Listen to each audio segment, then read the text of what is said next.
پالتا ہے، صدقات کو پالتا ہے، بڑھاتا ہے اللہ کے ہاں۔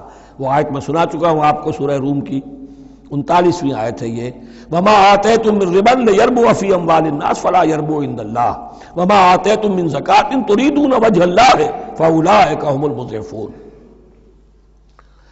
وَاللَّهُ لَا يُحِبُّ كُلَّ كَفَّارٍ أَثِيمٍ، اور اللہ کو ہرگز پسند نہیں ہے وہ سب کہ جو ناشکرے ہیں اور گناہگار ہیں۔ ان الذين آمنوا وعملوا الصالحات واقاموا الصلاة وآتوا الزكاة لهم اجرهم عند ربهم ولا خوف عليهم ولا هم يحزنون۔ ہاں جو لوگ ایمان لائیں اور نیک عمل کریں، نیک عمل میں ظاہر بات ہے جو شے حرام ہے اس کا چھوڑ دینا بھی لازم ہے، اور نماز قائم رکھیں، زکوٰۃ ادا کریں، ان کے لیے ان کا اجر محفوظ ہے ان کے رب کے پاس، ولا خوف عليهم ولا هم يحزنون۔ یا ایھا الذین آمنوا اتقوا اللہ وذروا ما بقی من الربا، اے ایمان والو اللہ کا تقوی اختیار کرو اور چھوڑ دو جو رہ گیا ہے سود میں سے۔ آج فیصلہ کر لو کہ جو بھی کچھ تمہیں کسی کو قرض دیا تھا اب اس کا سود چھوڑو۔ یا ایھا الذین آمنوا اتقوا اللہ وذروا ما بقی من الربا ان کنتم مؤمنین، اگر تم مومن ہو۔ فإن لم تفعلوا، اور اگر تم نے ایسا نہ کیا، باز نہ آئے، فاذنوا، تو کان کھول کر سن لو، بحرب من اللہ ورسولہ، اللہ اور اس کے رسول کی طرف سے اعلان جنگ۔ یہ الٹیمیٹم ہے، اگر باز نہیں آتے سود سے۔ دیکھیے کسی اور گناہ پر یہ بات نہیں آئی، اللہ اور اس کے رسول کی طرف سے اعلان جنگ۔ وَإِن تُبْتُمْ فَلَكُمْ رُءُوسُ أَمْوَالِكُمْ، اگر تم توبہ کرو تو تمہارے جو اصل راس المال ہیں وہ تمہیں لوٹا دیے جائیں گے۔ سود چھوڑ دو، راس المال واپس لے لو۔ لا تظلمون ولا تظلمون، نہ تم ظلم کرو سود لے کر اور نہ تم پر ظلم کیا جائے کہ تمہارا راس المال بھی دبا دیا جائے۔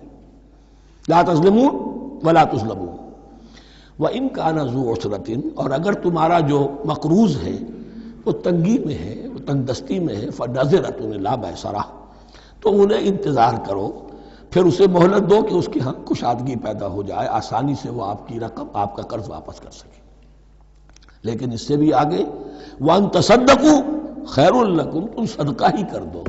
تمہارا بھائی غریب تھا، اس کو تم نے قرض دیا تھا، کچھ سود لے کر کھا بھی چکے ہو، اب جو ہے سود، اب تو باقی سود کو تو چھوڑا ہی ہے، اگر وہ راس المال بھی بخش دو اس کو، یہ انفاق ہو جائے گا، یہ قرض حسنہ اللہ کو ہو جائے گا، یہ تمہارا جو ہے ذخیرہ آخرت بن جائے گا۔ تو یوں سمجھیے کہ جو بھی جو ہے جس کو سرپلس ویلیو میں نے کہا تھا اسلامی معیشت کے اندر، جو بچت ہے آپ کی، اس بچت کا سب سے اونچا مصرف کیا ہے؟ صدقہ دے دو، انفاق کر دو۔ اس سے کم تر کیا ہے؟ قرض حسنہ، قرض دے دو کسی کو تاکہ وہ اپنی ضرورت چلا لے، اس کا کاروبار رکا ہوا تھا وہ چل پڑے گا اور تمہیں پھر وہ اپنی اصل رقم واپس کر دے گا۔ یہ قرض حسنہ اس سے کم تر درجہ ہے۔ تیسرا درجہ ایک اور بھی ہے جو جائز تو ہے مکروہ، پسندیدہ نہیں ہے۔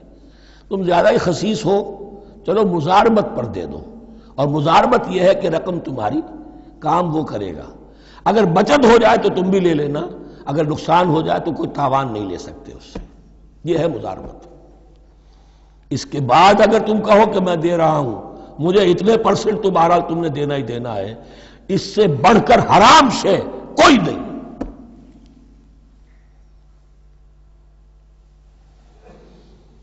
وَإِن كَانَ ذُو عُسْرَةٍ فَنَظِرَةٌ إِلَىٰ مَيْسَرَةٍ، تو اگر وہ ہے مقروض تمہارا وہ تنگی میں ہے، پھر انتظار کرو، اسے مہلت دو اس کی کشائش تک۔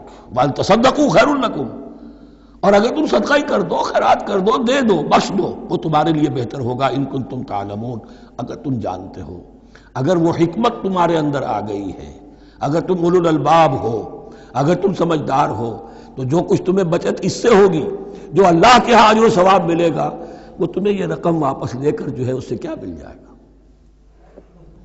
وَاتَّقُوا يَوْمًا تُرْجَعُونَ فِيهِ إِلَى اللَّهِ، یہ آیت آخری آیت ہے قرآن کی نزول کے اعتبار سے۔ آیت ڈرو اس دن سے، تو دیکھیے وہی آیت یاد کیجئے، وَاتَّقُوا يَوْمًا لَا تَجْزِي نَفْسٌ عَن نَفْسٍ شَيْئًا وَلَا يُقْبَلُ مِنْهَا شَفَاعَةٌ وَلَا يُؤْخَذُ مِنْهَا عَدْلٌ وَلَا هُمْ يُنصَرُونَ۔ وَاتَّقُوا يَوْمًا لَا تَجْزِي نَفْسٌ عَن نَفْسٍ شَيْئًا وَلَا يُقْبَلُ مِنْهَا عَدْلٌ وَلَا تَنفَعُهَا شَفَاعَةٌ وَلَا هُمْ يُنصَرُونَ۔ وَاتَّقُوا يَوْمًا تُرْجَعُونَ فِيهِ إِلَى اللَّهِ، ڈرو اس دن سے جس دن کے لوٹا دیے جاؤ گے تم اللہ کی طرف. ثم توفی کل نفس ما کسبت، پھر ہر جان کو پورا پورا دے دیا جائے گا جو کمائی اس نے کی ہوگی. وہم لا یظلمون، اور ان پر کوئی ظلم نہیں ہوگا.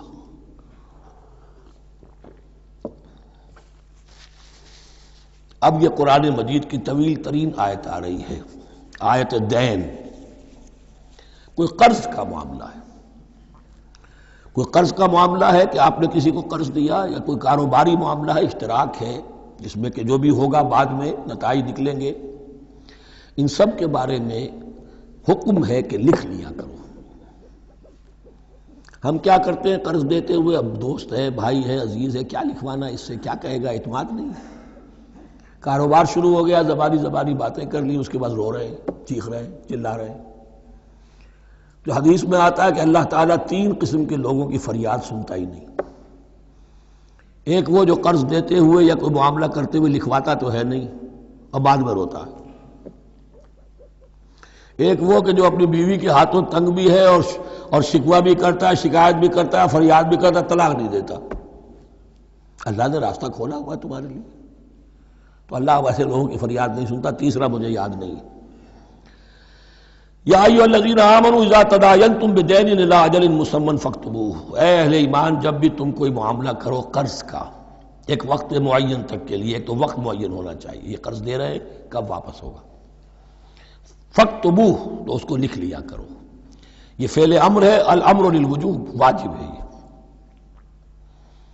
ولیکتب بینکم کاتب بالعدل، اور چاہیے کہ کوئی لکھنے والا تمہارے مابین عدل کے ساتھ، لکھنے والا کوئی ڈنڈی نہ مار جائے، انہیں بھی چاہیے کہ وہ صحیح صحیح لکھے. ولا یاب کاتب ان یکتب کما علمہ اللہ فلیکتب، اور کسی بھی شخص کو جسے اللہ نے سکھایا ہوا ہے کتابت لکھنے کا کام، تو اس کو انکار نہیں کرنا چاہیے لکھنے سے. اللہ نے اسے یہ علم دیا ہے، اسے چاہیے کہ لکھنے. اس لیے کہ اس معاشرے میں پڑھے لکھے لوگ تو بہت کم ہوتے تھے. اب بھی یہ ہوتا ہے، عرائض نویس وغیرہ ہوتے ہیں، وثیقہ نویس ہوتے ہیں، پیسے دے کے ان کو جو لکھواتے ہیں. لیکن اگر کوئی وثیقہ نویس جو ہے بے ایمانی کرے اور لکھنے میں کوئی کمی کر جائے تو جو جس کے اوپر ذمہ داری ہے اسے نقصان پہنچ جائے گا. وَلْيَكْتُبْ بَيْنَكُمْ كَاتِبٌ بِالْعَدْلِ، اور چاہیے کہ لکھنے والا تمہارے مابین انصاف کے ساتھ لکھے. وَلَا يَأْبَ كَاتِبٌ أَن يَكْتُبَ كَمَا عَلَّمَهُ اللَّهُ فَلْيَكْتُبْ، اور نہ انکار کرے کوئی لکھنے والا اس سے کہ وہ لکھے جیسے اللہ نے اسے سکھایا ہے تو لکھنا چاہیے. وَلْيُمْلِلِ الَّذِي عَلَيْهِ الْحَقُّ، لکھتے وقت املا وہ کرائے جس کے ذمے رقم آ رہی ہے، جس پر حق آ رہا ہے. علیہ الحق، وہ لکھوائے. جس کا مال ہے وہ نہ لکھوائے، جس پر ذمہ داری آ رہی ہے وہ لکھوائے کہ میں کیا ذمہ داری لے رہا ہوں. وَلْيَتَّقِ اللَّهَ رَبَّهُ، اور اللہ سے ڈرتا رہے اپنے رب سے. وَلَا يَبْخَسْ مِنْهُ شَيْئًا، اور لکھوانے میں اس میں سے کوئی شے کم نہ کر دے. فَإِنْ كَانَ الَّذِي عَلَيْهِ الْحَقُّ سَفِيًّا، اب اگر وہ جو مقروض ہے، جو قرض لے رہا ہے، جس کے ذمے کوئی ذمہ داری آ رہی ہے، وہ ناسمجھ ہے یا بوڑھا ہے، ضعیف ہے، اور لا یستطیع ان یمل، یا اس کے اندر یہ اتنی صلاحیت نہیں ہے کہ املا کرا سکے، یہاں املا کے معنی میں ہے.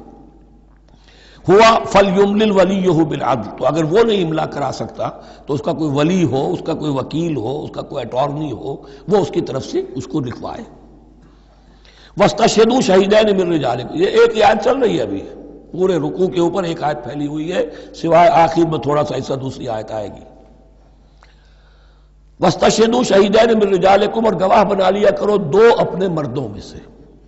فإن لم یکونا رجلین، اور اگر 2 مرد دستیاب نہ ہو، فرجل وامرأتان، تو ایک مرد اور 2 عورتیں. ممن ترضون من الشہداء، اور وہ بھی دونوں کے نزدیک مقبول ہوں شہداء، کہ ہاں دونوں کو اعتماد ہے ان پر. اب یہ جو سوال آ گیا کہ ایک مرد کی جگہ 2 عورتیں، 2 مرد یا پھر ایک مرد کا ہونا تو لازم ہو گیا، محض عورت کی گواہی نہیں چلے گی. لیکن اس کا آیا مسئلہ ہر قسم کے معاملے کا ہے یا قرض اور مالی معاملات میں وثیقہ نویسی کا، یہ ایک علیحدہ مسئلہ ہے. یہ تو باتیں پھر فقہا کے ہاں تفصیل سے ملتی ہیں. لیکن یہ مسئلہ موجود ہے کہ 2 مرد، اور اگر 2 مرد دستیاب نہ ہو تو ایک مرد اور 2 عورتیں.